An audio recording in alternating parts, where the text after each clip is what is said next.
Espalhadas pelo mundo, cidades fantasmas contam histórias de glórias passageiras. Febres do ouro, prata, mineração e até petróleo.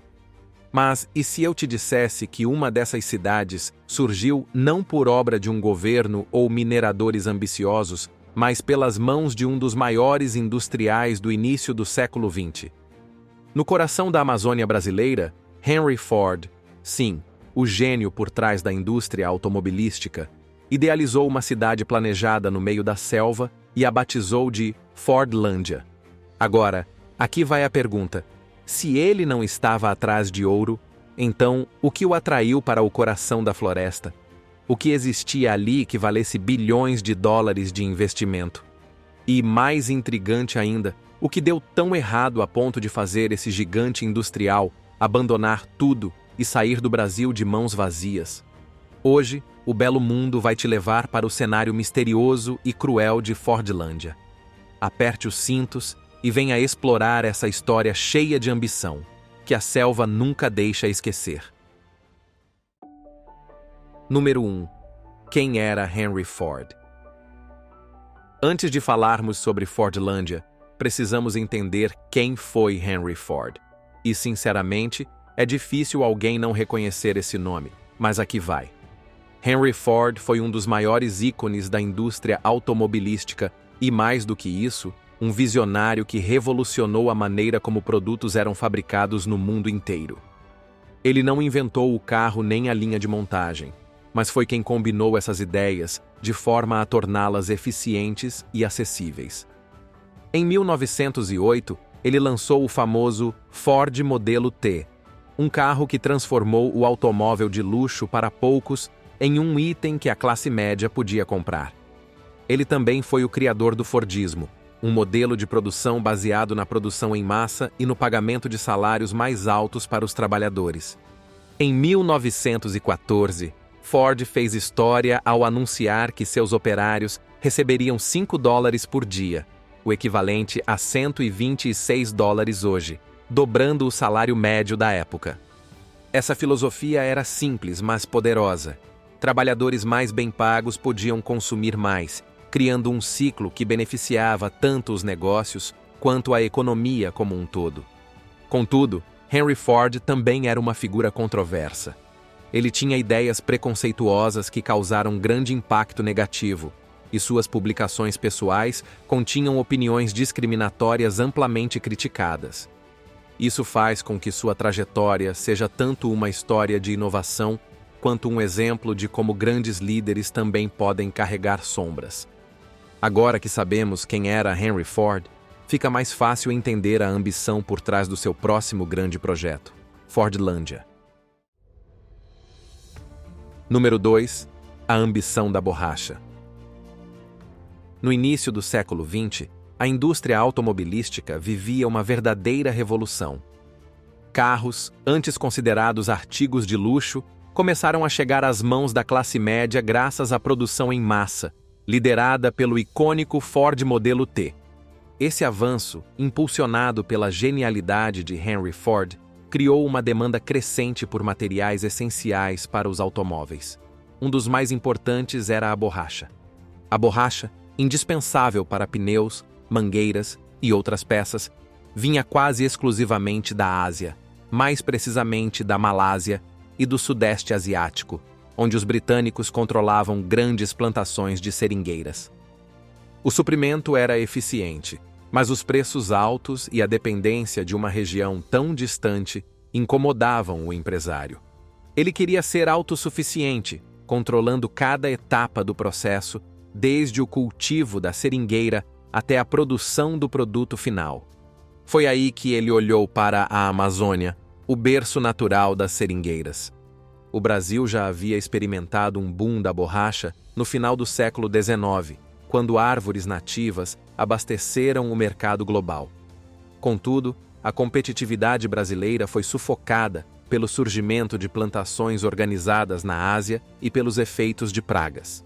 Mesmo assim, a Amazônia ainda era vista como uma oportunidade única. Ford enxergou ali a chance de recuperar a relevância global do Brasil no mercado da borracha e, ao mesmo tempo, realizar seu sonho de independência industrial. E foi assim que nasceu o sonho de Fordlândia, uma cidade erguida no meio da selva amazônica, com o objetivo de revolucionar a produção de borracha e consolidar a autossuficiência de uma das maiores indústrias do planeta. Número 3. A visão da Ford. Depois do sonho, era hora de Henry Ford colocar suas ideias em prática. E para alguém tão determinado, isso significava começar grande. E o que ele fez? Em 1927, ele adquiriu uma área gigantesca, com mais de 2,5 milhões de acres, cerca de 10 mil quilômetros quadrados, às margens do rio Tapajós, no coração do Pará. A localização não era das mais simples. Estamos falando de um lugar remoto, rodeado pela floresta amazônica, onde o acesso só era possível por barco. Mas para o magnata, isso era apenas mais um detalhe. Ele estava decidido a criar um império da borracha, onde seringueiras seriam plantadas, o látex seria colhido e processado localmente, garantindo sua independência do mercado asiático. Mas Ford não queria só uma plantação. Ele sonhava alto. Ele queria construir uma cidade modelo, uma sociedade perfeita, baseada nos valores americanos, nada de alcoolismo, um combate rigoroso à malária, doença da época, e regras claras de moralidade, pontualidade e ética de trabalho. No papel, Fordlândia era uma utopia. Era o pedaço do Michigan que ele sonhava transplantar para a Amazônia. Mas como toda grande ideia, o maior desafio seria transformá-la em realidade.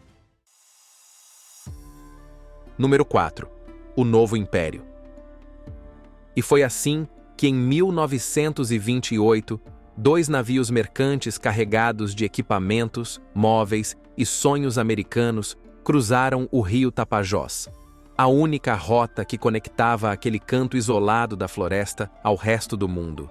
Era por ali que máquinas pesadas, materiais de construção e até casas pré-fabricadas vinham de longe, em uma jornada que simbolizava a luta entre o velho mundo da floresta e o novo império da modernidade que Ford queria criar. A cidade foi desenhada como um quebra-cabeça perfeitamente planejado. Caminhos de concreto, luzes elétricas e casas pré-fabricadas vindas diretamente de Michigan. A divisão era clara. Os americanos moravam na Vila Americana, com direito à água encanada e um conforto que lembrava os subúrbios dos Estados Unidos. Já os trabalhadores brasileiros tinham moradias mais simples, adaptadas às condições locais. Mas Ford não parou por aí.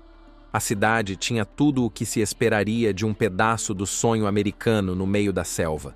Piscina comunitária, hospitais, escolas, restaurantes, lojas e até uma sala de entretenimento, onde filmes de Hollywood eram exibidos e bailes eram organizados. No centro de tudo estava a grande protagonista, a fábrica de borracha, a peça-chave que prometia transformar o mercado global e dar a Ford a autossuficiência que ele tanto buscava. Mas como dizem, dinheiro não é tudo. Com o passar do tempo, os funcionários começaram a ficar insatisfeitos. Número 5. O choque cultural. Quando a construção da Fordlândia começou, Henry Ford não mediu esforços para transportar um pedaço dos Estados Unidos para a Amazônia. Ele enviou equipamentos, engenheiros, administradores, além de comida, móveis e utensílios diretamente do outro lado do continente. O problema? Poucos dos responsáveis falavam português ou entendiam as nuances da cultura e do clima local. A Ford tentou impor o que chamava de valores americanos aos trabalhadores brasileiros e indígenas, que tinham uma relação completamente diferente com o tempo, a alimentação e o ritmo do trabalho. A ideia era replicar os métodos de Detroit, jornadas das 9 às 5, marcadas por relógios de ponto, sirenes e uma série de regras de comportamento que pareciam mais punitivas do que inspiradoras. Mesmo oferecendo salários atrativos, moradia e serviços gratuitos de saúde e educação, Os trabalhadores precisavam aceitar as rígidas condições impostas pela empresa. E não eram apenas os horários. Havia proibição de bebidas alcoólicas, controle sobre festas e até um cardápio que incluía hambúrgueres, espinafre e aveia, alimentos que eram completamente estranhos ao paladar local. E acredite se quiserem, a frase "abaixo o espinafre" virou lema. Cansados da alimentação à moda americana, os funcionários se rebelaram e prometeram greve caso a empresa continuasse a servir espinafre com tanta frequência.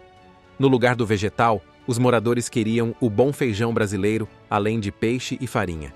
Fora do trabalho, eles também não podiam escolher o que fazer. Os hobbies sugeridos foram jardinagem, golfe e danças de quartetos country. Para muitos brasileiros, acostumados a festas e celebrações mais calorosas, essas opções pareciam fora de contexto e desmotivadoras. A obsessão dos americanos pelo relógio também gerava estranhamento. Os trabalhadores brasileiros estavam acostumados a seguir os ritmos ditados pelo sol e pelo clima, especialmente em uma região onde o calor e a umidade eram sufocantes. Ao fim de um dia de trabalho, a ideia de relaxar à maneira civilizada da Ford parecia absurda. E era. Número 6. O desconforto com a natureza e a falta de know-how agrícola. Além do choque cultural, havia outro problema fundamental que a Ford não previu. A Amazônia não era o Sudeste Asiático. Na Ásia, onde as seringueiras haviam sido introduzidas, o clima e a ausência de pragas locais permitiam que elas fossem cultivadas em monocultura, sem grandes dificuldades. Na Amazônia, no entanto, as seringueiras têm inimigos naturais, fungos, insetos e doenças que se espalhavam com facilidade entre árvores plantadas muito próximas umas das outras. A biodiversidade da floresta amazônica, que normalmente protege as plantas ao diversificar o ecossistema, se tornou uma adversária quando a Ford tentou impor seu modelo de plantio. Ainda assim, Henry Ford e seus gerentes ignoraram conselhos de especialistas brasileiros e insistiram em replicar as técnicas americanas. Eles plantaram as seringueiras em filas ordenadas, como se fossem macieiras em uma fazenda no Michigan. O resultado? Surtos de doenças fúngicas dizimaram milhares de árvores e a produção de látex nunca foi suficiente para justificar o investimento. Esse erro técnico mostrou que a Fordlândia não estava preparada para lidar com a realidade única da Amazônia, onde a floresta ditava as regras e não o contrário. Número 7. O fracasso agrícola. Com o tempo, ficou claro que a utopia de Henry Ford estava desmoronando. As plantações de seringueira não prosperavam, as doenças se multiplicavam e a produção esperada nunca se concretizava. Enquanto isso, o custo para manter a cidade aumentava exponencialmente. Maquinário caro, trabalhadores insatisfeitos e suprimentos importados de longe tornaram Fordlândia um pesadelo logístico e financeiro. Como se isso não bastasse, as tensões sociais começaram a explodir.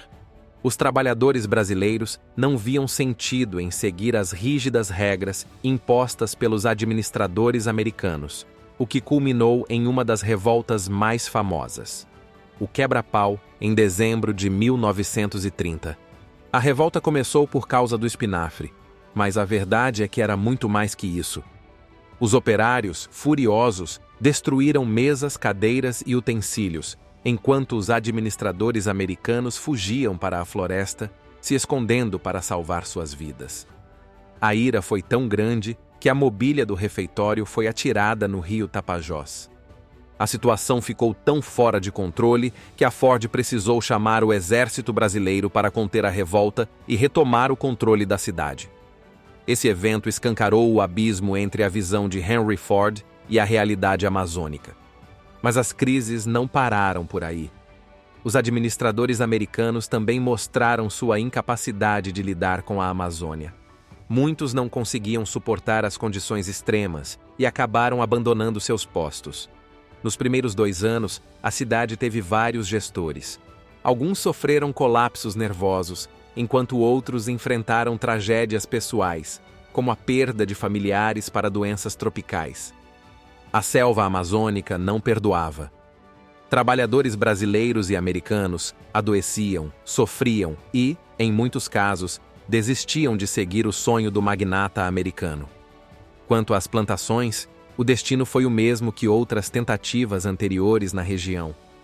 O clima úmido, que fazia as árvores crescerem, também favorecia as pragas e doenças, que haviam evoluído ao longo de milênios para atacar a seringueira.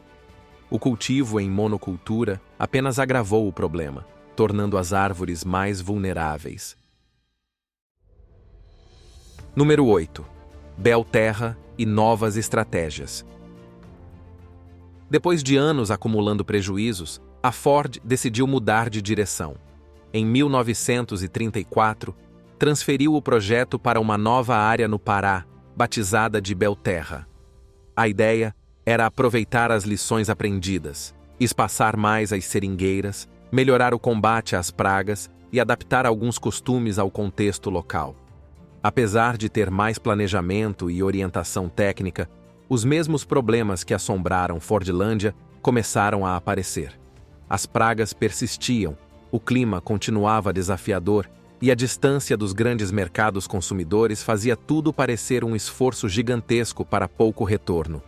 Enquanto isso, Fordlândia ainda existia, mas perdia importância a cada dia. As esperanças que um dia alimentaram o projeto inicial se dissipavam, e a nova tentativa parecia apenas uma versão mais organizada de um erro já conhecido. No final, o que deveria ser uma redenção começou a parecer mais um poço sem fundo, consumindo recursos e energia sem trazer resultados significativos, e iria piorar ainda mais. Número 9. Mudança no cenário mundial. Nos anos 40, o jogo mudou completamente para a borracha. A Segunda Guerra Mundial atrapalhou o acesso às plantações do Sudeste Asiático, forçando a indústria a buscar soluções alternativas. Foi aí que a borracha sintética entrou em cena, desenvolvida em laboratórios como uma resposta rápida e eficiente à escassez global. Essa inovação foi um golpe direto nos planos de Henry Ford. A borracha natural, que antes era indispensável, começou a perder espaço. A ideia de ter uma plantação própria no coração da Amazônia, longe de se tornar uma vantagem, já não fazia mais sentido. Com o avanço da borracha sintética, o sonho de independência industrial de Ford virou pesadelo. Número 10. O abandono de Fordlândia. Em 1945, a Ford decidiu encerrar sua empreitada na Amazônia. Depois de quase 2 décadas de tentativas frustradas, a empresa vendeu as terras de volta ao governo brasileiro por uma fração do que havia investido. Milhões de dólares foram gastos em infraestrutura, equipamentos, transporte, salários e construção de casas e estradas.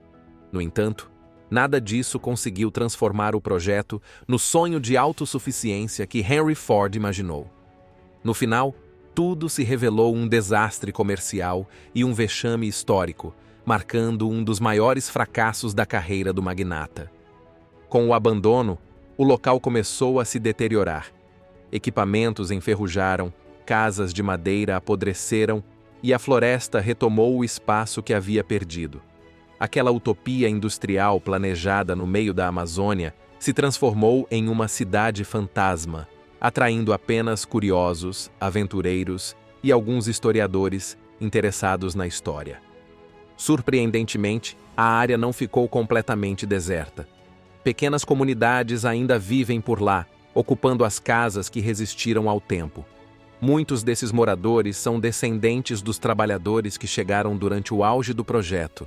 Os vestígios de um passado grandioso ainda são visíveis: casarões abandonados, a torre d'água, o hospital, as vilas operárias e até o cemitério, tudo tomado pela vegetação e pela ação do tempo. É como explorar um cenário de filme pós-apocalíptico, onde o silêncio domina. Apesar disso, os habitantes locais continuam a vida de forma simples, sustentando-se com pesca, agricultura e o turismo esporádico de visitantes curiosos para entender o que deu errado. E o que tiramos de lição desse projeto? Talvez a grande lição deixada é que o que serve para uns pode não encaixar para outros. E a Amazônia, seus povos e sua natureza mostraram que não importa o quão visionária seja a mente por trás deles, se não existe respeito, não existe nada. O que você achou dessa história de Fordlândia? Conta pra gente nos comentários. Queremos saber sua opinião sobre esse capítulo curioso da história. Se você gosta de explorar histórias ocultas e realidades que poucos conhecem, continue acompanhando o nosso belo mundo. Ainda temos muitos destinos fascinantes e verdades inesperadas para descobrir juntos. Obrigado por ficar com a gente até aqui e nos vemos na próxima aventura. Até lá!